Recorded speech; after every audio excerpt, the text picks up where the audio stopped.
Greetings, YouTubers. I thought I'd like to make a shorter video today. Just wanted to give you a little bit of history about myself and why I call myself former evolutionist. Now, there is a reason why I call myself former evolutionist. Well, the biggest reason is because when you're signing up for something like YouTube or making an email account or something like that, you'll find out that all the cool names are already taken. So I tried all sorts of names I thought would be cool, but they're already taken. So former evolutionist is pretty much defines how I am, and also it sounds kind of cool, I suppose. Now my name actually gets quite a response from some people. And anyway, so I just thought I'd get into that. Now, when I was a boy, I grew up as a Mormon.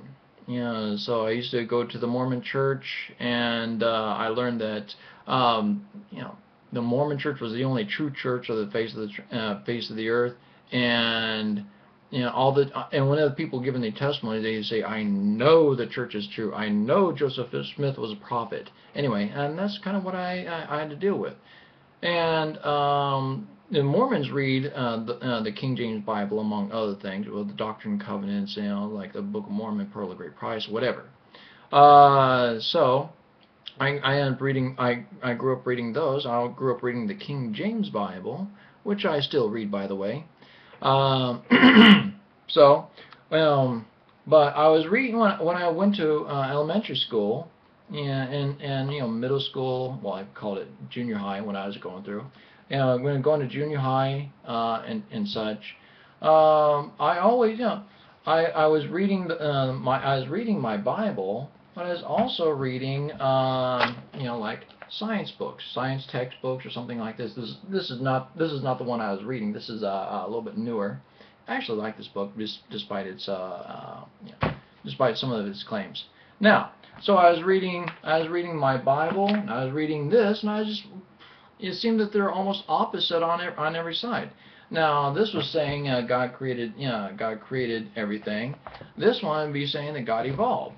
And not God evolved, everything else evolved. And this one said that he made the stars, he made the stars and the moon and the sun after he made the earth. And this one says he made the stars and the moon, he made the stars and the sun and everything before. Well, this one says the stars and the sun came before the earth was formed. So it was a little bit hard to understand, a little bit hard to reconcile both the Bible and science. I thought, I was confused. I was confused. Which one is true? I mean, if both are saying two contradictory things, then they can't both be true. Something cannot be A and not A at the same time. Something cannot be true and false at the same time. So, if the Bible is right, then the science books were wrong. And if the science books were wrong, the Bible must not be right. It sounds pretty simple. And I was discussing this with my bishop, and also with other respected members of my ward, and they said, I don't know, pray about it. And then they say, if you've got doubts, that means there's something wrong with you. You better repent of your doubt, okay? Because and so they were treating me like I was some sort of heathen because I had questions. And this is not the way Jesus did it. Anyway, Jesus said, hey, don't ask questions, just believe. Don't that's one thing that the Mormons like to say. Don't ask questions, just believe. But Jesus never said, hey, don't ask questions, just believe. Stop with all these questions. I don't like them. Just believe me. Anyway, Jesus never said that. In fact, Jesus was even able to answer the trick questions. But anyway, I digress. So, I was talking to my teachers at school, and they were saying, well, the Bible's a pretty good book, but this is proven scientific fact. And so evolution is a proven scientific fact. Like we have proof that man evolved from lower life forms, that sort of thing, and it's a scientific fact. And religion is just something that people made up to explain the things that they didn't understand. It sounds familiar, doesn't it? Anyway, so I pretty much believe that. Yeah, that's okay. So so through my teenage years and into my young adult life, I pretty much believed that there was no God. All this religious stuff is just a bunch of nonsense. Meant to enslave people, or meant to scare them into some sort of in order to get their money from them, or have power over the people, that sort of thing. Opiate of the masses, that sort of thing. And so, but I pride myself of being a free thinker, being able to think for myself, and not being bogged down by dogma. So later on, but every time I started I started asking some questions. Every time my thoughts direct me to the possibility of God existing, I did a quick 180 and went the other way. And eventually, I told myself, look, that's not the way to do it. So you got. So I decided to look for truth regardless of where it led.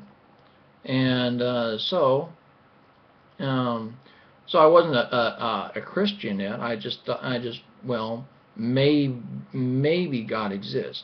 But I really did believe in evolution. I thought evolution is a proven fact. So eventually, I started going to a church. I decided to go to a Baptist church, purely by coincidence. I mean, it's like I went there because the only English-speaking church I knew of in the area. So I went there, and so it was a Baptist church, so they pretty much did things the Baptist way, and I didn't know about the Bible, didn't know much about the Bible or anything. So I went there, and so I pretty much it's like I pretty much realized that this was a truth. And so sometimes you just know what is true. I mean, just like deep down in your bones, you just know it's true. And well, that's not proof that it's true, but just this in the axiomatic way of thinking, you just know it's true. And so I stayed there, and for a while I was going to the church. I wasn't really quite convinced that it is all true. I still have my reservations, especially about evolution. And but I did like going to church. I thought it was good. I really enjoyed it. And so over the course of a few months of Sundays, a few months of going to church, I learned that I was a sinner. I could pretty much agree with that, and that Jesus died on the cross for my sins, and that was a little bit hard for me to understand. And I'm talking about how if I repented and put my trust in Jesus Christ, that I could be saved. And so then I heard, then I was reading verses like John 14:6, is like, I am the way, the truth, and the life. No man cometh to the Father but by me. It's like, wow, is it Jesus the only way? It's like, wow, that's a pretty big claim there. And so, well, one day, a friend gave me a video of a couple of seminars. You guys might know who the maker of the seminar is, Dr. Kent Hovind. Oh, I know that a whole bunch of atheists really hate him, but the first video, he had like 3 seminars on a VHS, on a cassette. So, I watched the first one, the Age of the Earth, and Dinosaurs in the Bible, and the Garden of Eden. And so I thought, okay, yeah, this looks pretty interesting. So I thought maybe he can reconcile evolution and the Bible some way. So I thought evolution might fit in there somewhere, but I just didn't understand. Anyway, so one Sunday night, after he gave me that video, I popped it in there, and okay, I'll watch it for about 30 minutes, and I'll shut it off and go to sleep.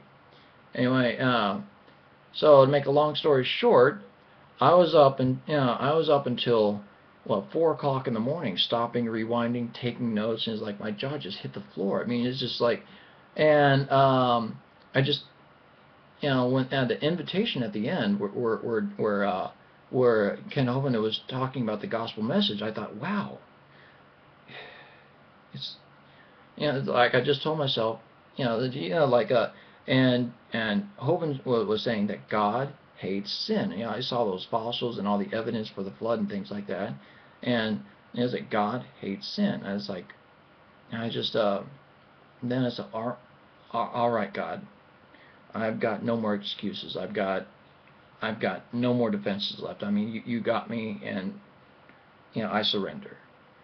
And then it's like and then I gave my heart to Jesus Christ on that evening. And from then on, it's kind of like being